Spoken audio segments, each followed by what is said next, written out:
আবারও সালিশির ঘটনা। এবার হাওড়ার সাঁকরাইল সালিশি সভা ডেকে বাড়িতে গিয়ে ভাঙচুর মারধরের অভিযোগ উঠল উপপ্রধানের বিরুদ্ধে এবং পরিবারের লোকজন অভিযোগ করেছেন যে সালিশির নামে তিনি বাড়িতে এসেছেন এবং মারধর করা হয়েছে, এমনটাই অভিযোগ।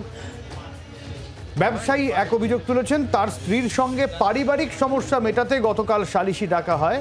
এই সভার মাঝেই দলবল নিয়ে তার উপর চড়াও হন পাঁচলার জুজুর সাহা গ্রাম পঞ্চায়েতের তৃণমূল উপপ্রধান শেখ খলিল আহমেদ। ঠিক কি অভিযোগ, কি ঘটেছে আরো বিস্তারিতভাবে জানবো। দেবব্রত ঘোষ টেলিফোন লাইনে রয়েছেন প্রতিনিধি। দেবব্রত, ঠিক কি জানা যাচ্ছে, কি অভিযোগ উঠছে? দেখো, যেটুকু আমরা জানতে পারছি যে হাওড়া সাঁকরাইল থানার অন্তর্গত কান্দুয়া, এখানে একটি পরিবারের এক ব্যক্তি অভিযোগ করছে তার মেয়ের বিবাহ সংক্রান্ত বিষয় নিয়ে একটা সমস্যা তৈরি হয়েছিল এবং সেই সমস্যা মেটানোর জন্য সালিশি সভা রাখা হয়েছিল এবং তিনি অভিযোগ করছেন যে তার শ্বশুর পরিবারের একজন আত্মীয়, যিনি হচ্ছেন পাঁচলা জুজার উপপ্রধান খলিল আহমেদ, তৃণমূল নেতা, এবং তার নেতৃত্বে সেই সালিশি সভা হয় এবং সেই সালিশি সভা চলাকালীনই ওই ব্যক্তিকে আক্রমণ করা হয়, মারধর করা হয়, অসভ্য গালিগালাজ করা হয় এবং তিনি যখন ভয়ে সেখানে পালিয়ে যান, গত রাতে এই ঘটনা ঘটে এবং তখন তার আরো এক আত্মীয় বাড়িতে সেখানে তিনি লুকিয়ে আছেন এই সন্দেহে সেখানেও খলিল আহমেদ আরো দলবল হয়, প্রায় 50 থেকে 60 জন তারা সশস্ত্র অবস্থায় তার বাড়িতে লোহার রড, বাঁশ এবং ইট নিয়ে হামলা চালায়। ভাঙচুর করা হয় তার বাড়িঘর, তার আত্মীয় বাড়ি এবং গাড়ি ভাঙচুর করা হয়, পাশাপাশি বেশ কয়েকটি মোটর বাইক ভাঙচুর করা এবং টাকা পয়সা লুট করা হয়েছে এমন অভিযোগও তিনি করেন। এবং এই ঘটনার খবর পাওয়ার সাথে সাথেই সাঁকরাইল থানার পুলিশ ঘটনাস্থলে এসেছিল। যদি এখনো পর্যন্ত কোনো লিখিত অভিযোগ হয়নি, তবে পুরো বিষয়টি খতিয়ে দেখা হচ্ছে পুলিশের পক্ষ থেকে এবং এই সালিশি সভাকে কেন্দ্র করেই সেখান থেকে মারধর, হামলা চালানো এবং ভাঙচুরের ঘটনা ঘটে এমন অভিযোগ উঠছে এবং গোটা ঘটনার অভিযোগ উঠছে ওই উপপ্রধানের বিরুদ্ধে। যদিও খলিল আহমেদ তিনি ক্যামেরার সামনে কিছু বলতে রাজি হননি, তবে তিনি জানিয়েছেন পারিবারিক সমস্যা। সঙ্গে থাকো দেবব্রত, তুমি সঙ্গে থাকো। আর একবার জানাবো যে খবরের দিকে নজর রাখছে হাওড়া সাঁকরাইল, সেখানে সালিশি সভা ডেকে ব্যবসায়ীকে মারধর, বাড়ি ভাঙচুর, লুটপাটের অভিযোগ, আর অভিযোগের তীর তৃণমূল উপপ্রধানের দিকে। ব্যবসায়ী দাবি করছেন যে তার স্ত্রীর সঙ্গে পারিবারিক সমস্যা মেটাতেই এই সালিশি সভা ডাকা হয়েছিল এবং যেটা অভিযোগ সবার মাঝেই দলবল নিয়ে তার উপর চড়াও হন পাঁচলার জুজুর সাহা গ্রাম পঞ্চায়েতের তৃণমূল উপপ্রধান শেখ খলিল আহমেদ। রড, ধারালো অস্ত্র নিয়ে হামলা চালানো হয়, পালিয়ে ভাইপোর বাড়িতে আশ্রয় নেওয়ায় সেখানেও হামলা করেন তৃণমূল নেতার অনুগামীরা, এই অভিযোগ উঠছে। এবং বাড়িতে তাণ্ডব চালানোর পাশাপাশি লুটপাট করা হয়। ভাইরাল যে ভিডিও, সেই ভিডিওয়ে মারধরের ছবি সামনে আসছে। যদিও তৃণমূল উপপ্রধান, যার বিরুদ্ধে অভিযোগ, তিনি সেই অভিযোগ অস্বীকার করছেন। তিনি বলছেন যে ঘটনার সময় তিনি সেখানে ছিলেন না, ঘটনাস্থলে তিনি ছিলেনই না। দেবব্রতর কাছে আবারও যাবো। দেবব্রত, তৃণমূল উপপ্রধান, তার বিরুদ্ধে অভিযোগ, তিনি বলছেন যে তিনি ঘটনাস্থলেই ছিলেন না। তৃণমূল কংগ্রেসের তরফ থেকে কি বলা হয়েছে, পঞ্চায়েতের তরফ থেকে কি বলা হচ্ছে? দেখো, এই যে সালিশি সভা ডাকা হয়েছিল সেখানে কিন্তু কান্দুয়া গ্রাম পঞ্চায়েতের একজন সদস্য তিনি সেখানে উপস্থিত ছিলেন এবং তিনিও যেটা জানিয়েছেন যে একটা পারিবারিক সমস্যা মেটানোর একটা কথা ছিল এবং সেই জন্যই তিনিও সেখানে ছিলেন। কিন্তু সেখানে খলিল আহমেদ যেভাবে হঠাৎ করেই আক্রমণ করে দলবল নিয়েছে, সেটা তিনি ভাবতে পারেননি এবং সেখান থেকে পালিয়ে এবং যাদের এই সমস্যা সমাধানে মেটানোর জন্য যে পরিবারের সদস্যরা ছিল এবং তারপর এই হামলার ঘটনা ঘটে।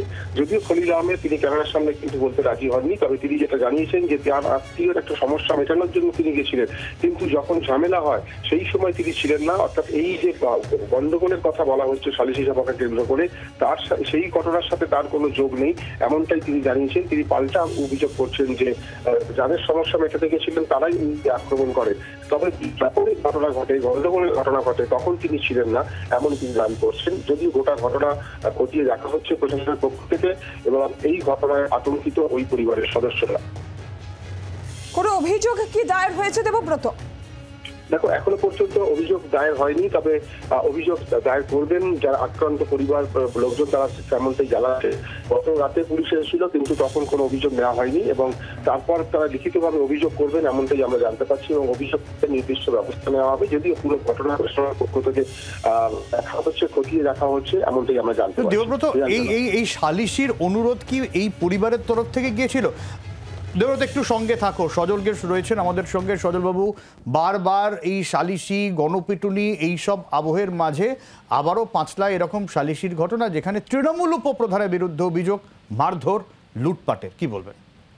তৃণমূল উপপ্রধান মারধর করবে না, তৃণমূল প্রধান লুটপাট করবে না, তো তৃণমূল খাবে কি? হ্যাঁ, আপনি আমাকে একটা কথা বলুন, চোপড়ার ঘটনা দেখার পর আপনি কি ভাবলেন চোপড়া পশ্চিমবঙ্গের বা ভারতবর্ষের বাইরে? যে ঘটনা চোপড়ায় ঘটতে পারে, যে ঘটনা আড়িয়াদয়ে ঘটতে পারে, সে ঘটনা সাকরাইলে ঘটবে না কেন? যখন কোর্ট বলেছিল তখন সবাই ব্যঙ্গ করেছিল যে দেশে শাসকের আইন, আইনের শাসন নেই। এখন দেখুন শাসকের হাতে কেমন আইন, হাতে আইন খেলা করছে নিয়ে।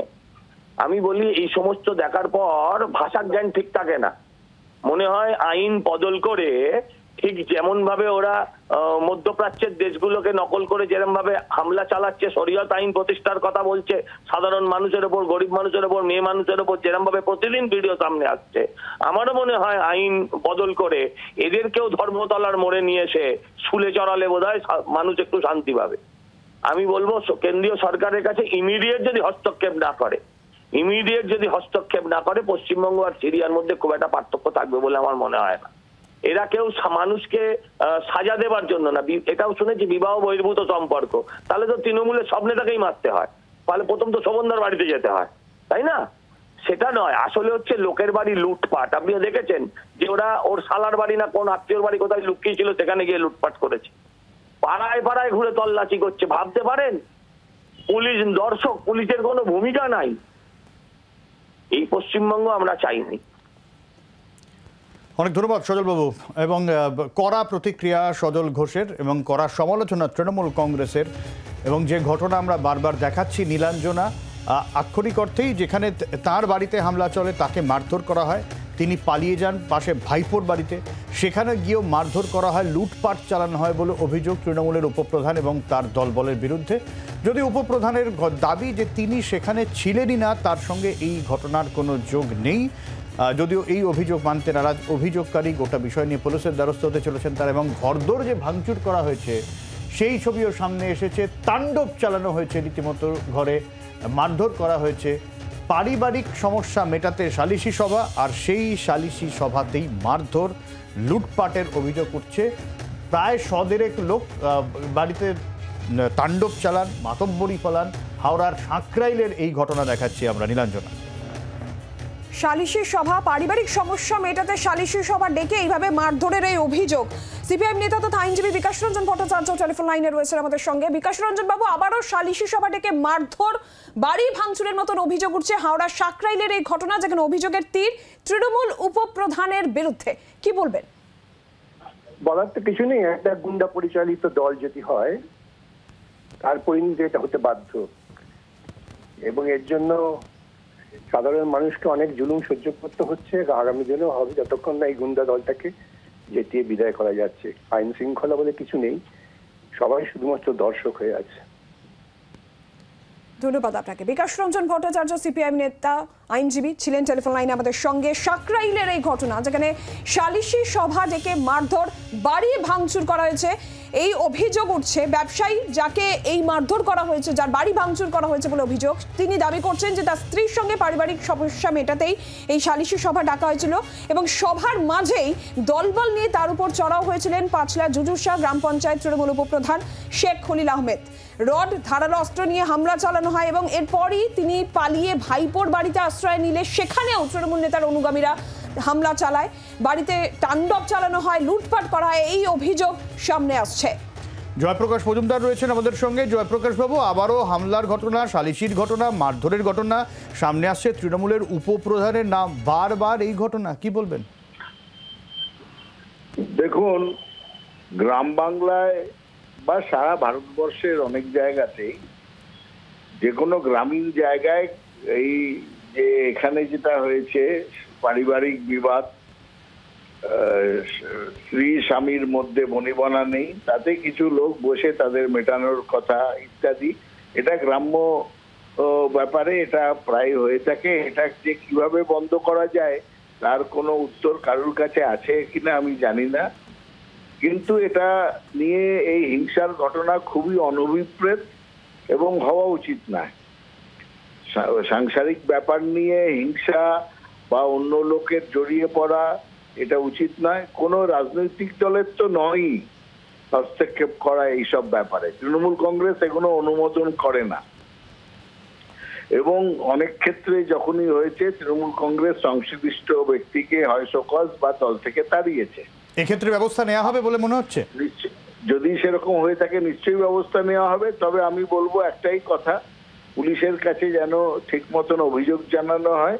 পুলিশ অন্য জায়গায় যেভাবে দ্রুততার সঙ্গে ব্যবস্থা নিয়েছে নিশ্চয়ই এখানেও নেবে। তার কারণ এই রকম হিংসাজনক ঘটনার জন্য মমতা বন্দ্যোপাধ্যায় ইতিমধ্যেই বলেছেন যে ধর্ম না দেখে, বর্ণ না দেখে, রাজনৈতিক রং না দেখে পুলিশকে দ্রুততার সঙ্গে ব্যবস্থা নিতে এবং দুষ্কৃতিকারীদের বিরুদ্ধে যাতে আইনের রাস্তা নিয়ে তাদের আইনের সাহায্যে শাসন করা যায়।